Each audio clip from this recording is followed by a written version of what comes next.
E aí pessoal, tudo bem? Sejam bem-vindos a mais um vídeo da Academia de Piano. Meu nome é Caio, eu sou o professor e criador do curso da Academia de Piano. E gente, hoje eu tô trazendo para vocês um vídeo muito legal, tá? Sobre nada mais nada menos do que Scott Joplin, tá bom? Então para quem gosta de ragtime, esse vai ser um vídeo bem interessante, tá? E eu já fiz um vídeo bem longo, acho que deve ter uns mais de 30 minutos, contando um pouco da história do Scott Joplin, tá? Eu pretendo depois regravar esse vídeo com ainda mais informações, mas muitas delas, pessoal, eu peguei desse livro aqui, tá? Que é um livro em inglês sobre toda a vida do Scott Joplin. Aqui tem fotos exclusivas, até coisas muito interessantes de documentos dele e tudo mais. É um livro muito raro esse daqui, tá? E, gente, é o seguinte, eu quero contar para vocês um pouquinho hoje como que foram, né, melhor dizendo, os últimos dias do Scott Joplin, tá? Então, se você gosta desse tipo de vídeo, já deixa aquele like, comenta aqui embaixo para eu saber quem é que tá assistindo, beleza? E, gente, ó, chegamos em 10 mil inscritos, a nossa meta agora é chegar em 100 mil. É claro que a gente tem pequenas outras metas, né, chegar em 20 mil, 30 mil, 40 mil, 50 mil, até chegar nos 100 mil, beleza? E para isso acontecer, eu preciso que você se inscreva, ative o sininho e deixe aquele like, beleza? Galera, seguinte então, vamos falar de Scott Joplin, tá? Todo mundo já sabe, né, principalmente quem é inscrito aqui no meu canal, que o Scott Joplin ele é um pianista que é mais conhecido por ser o rei do ragtime, né? E o Scott Joplin, galera, ele teve uma vida marcada por realizações musicais notáveis, né? Especialmente no campo do ragtime, tá? Mas tem uma coisa assim que é bem complicada, porque os últimos dias dele foram dias muito sombrios, né? E eu vou contar um pouquinho pra vocês, tá? Eu até preparei, pessoal, um texto aqui. Tô com ele aqui no meu computador, eu vou ler pra vocês, olha só. No final da década de 1910... Joplin enfrentou dificuldades financeiras significativas. Apesar de suas contribuições inestimáveis para a música, o ragtime perdeu a popularidade em favor de outros estilos emergentes, né? Joplin viu-se lutando para garantir seu sustento. E, ironicamente, um dos músicos mais influentes de seu tempo estava enfrentando dificuldades financeiras, né? E isso é uma coisa muito doida, né, pessoal? A música de qualidade, ela sempre sofreu, tá? Se a gente for parar para pensar, o que a gente tem de qualidade hoje que tá aí dando certo, que tá dando retorno pro artista? Praticamente nada, né? Hoje em dia a gente só tem música ruim, né? Vamos falar a verdade mesmo, né? Hoje em dia só tem porcaria saindo. E as músicas que realmente fizeram grande parte da história da música brasileira, por exemplo, Chiquinha Gonzaga, Nazaré, vai pesquisar sobre a biografia deles e ver se algum deles era rico, que ostentava, que tinha muito dinheiro por causa da música. Ninguém, tá? Então realmente é bem triste mesmo, tá? Em 1916, pessoal, o Scott Joplin foi diagnosticado com sífilis, uma doença infecciosa que na época tinha poucos tratamentos eficazes, tá? A doença começou a debilitar sua saúde gradualmente. E o Joplin passou seus últimos dias em hospitais, muitas vezes incapaz de tocar piano devido à sua condição física deteriorada, né? Gente, eu dei uma leve pesquisada. A sífilis, ela tem acho que 3 estágios, se eu não me engano, tá? E o terceiro estágio ele é bem cruel mesmo, tá? Tanto que é tão cruel que mexe até com a cabeça da pessoa, a pessoa fica louca. O próprio Ernesto Nazaré, ele teve sífilis também, tá? E ele foi internado num hospital psiquiátrico. E o Scott Joplin também. Os dois viveram na mesma época, né?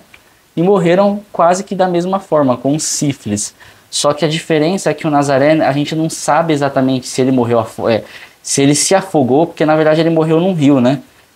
Então, se ele acabou se afogando, acabou se suicidando, ou de repente desmaiou ali e se afogou, porque ele morreu num rio. A gente acredita que ele não morreu por causa da sífilis, né? Agora, o Scott Joplin sim, tá? Então, ele foi bem se deteriorando com o passar do tempo, né?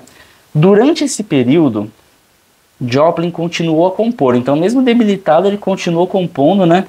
Apesar das limitações impostas pela doença, ele trabalhou em sua ópera Tremonisha, que foi uma tentativa ambiciosa de transcender os limites do ragtime e abraçar elementos mais complexos da música clássica. Ele quis então fazer um ragtime maior, uma ópera, né? Algo grande, né? Então ele quis realmente marcar o estilo dele ali de uma forma ainda maior. Assim como o Beethoven, por exemplo, tem música de mais de 40 minutos, o Chopin também, Scott Joplin quis fazer algo desse tipo, tá? Ele faleceu, pessoal, no dia 1 de abril de 1917, aos 48 anos, morreu muito novo, né?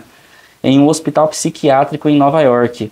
Sua morte foi atribuída a sífilis e o seu legado parecia ter sido ofuscado pela adversidade e pela falta de reconhecimento merecido. No entanto, ao longo dos anos, a sua obra ressurgiu e ganhou o devido respeito, né? Estabelecendo-o como uma figura central na história da música americana.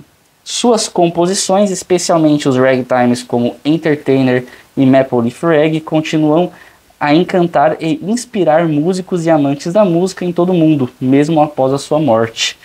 Então, pessoal, vejam que realmente é bem triste mesmo o negócio, tá? E a gente tem que agradecer, galera, de ter nascido numa época boa, viu? Porque às vezes a gente reclama, mas olha, isso que a gente não tá falando de um período tão distante assim.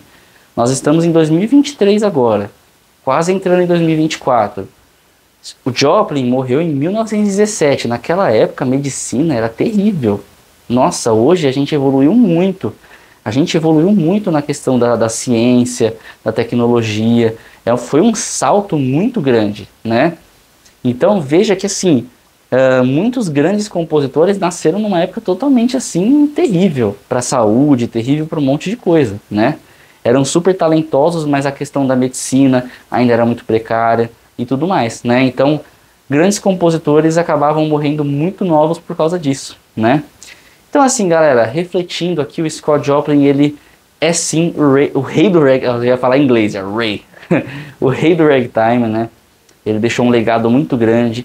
Na época do Scott Joplin, existiam diversos outros pianistas do mesmo estilo, Tom Turpin, Scott Hayden, Arthur Marshall, James Scott, Joseph Lamb. Então assim, galera, para quem gosta de ragtime, não tem fim a quantidade de músicas que você pode aprender. É praticamente infinito, tá? Existem milhões aí de pianistas, tá? Não estou exagerando. Então, tem uma informação também de que existe no estado de Missouri, nos Estados Unidos, uma casa que foi criada dedicada a Scott Joplin. Tem um piano lá, tem quadros, tem a história do Scott Joplin. Então, ele foi assim, ele teve a sua marca registrada, né? Se eu não me engano, até naquela calçada lá, não sei se é a calçada da fama, não sei se tem alguma outra calçada, eu sei que em uma delas, que é tipo umas estrelas assim, tem lá uma estrela com o nome dele. Então realmente ele conseguiu um espaço ali, mas infelizmente ele teve o seu grande reconhecimento bem depois da sua morte, né? Então ele não pôde ver o reconhecimento aí que ele teve, né? Mas é isso, galera. Então, esse foi um pouquinho aí dos últimos dias do Scott Joplin. É um grande pianista. Se eu pudesse sentar na frente dele, conversar com ele, com certeza eu ia agradecer muito a ele por ter criado, né, de fato, por ter divulgado ainda mais esse estilo. Porque assim, a gente fala que ele criou o ragtime, mas com certeza teve alguém antes também que deu um impulsionamentozinho ali. Sempre tem coisas anteriores, né? Mas o que a gente conhece assim bem é que foi ele mesmo que deu start nessa era aí, né, do ragtime, tá? Então é isso, pessoal. Espero que vocês tenham gostado desse vídeo. Se inscrevam no canal e a gente se vê no próximo vídeo. Um grande abraço.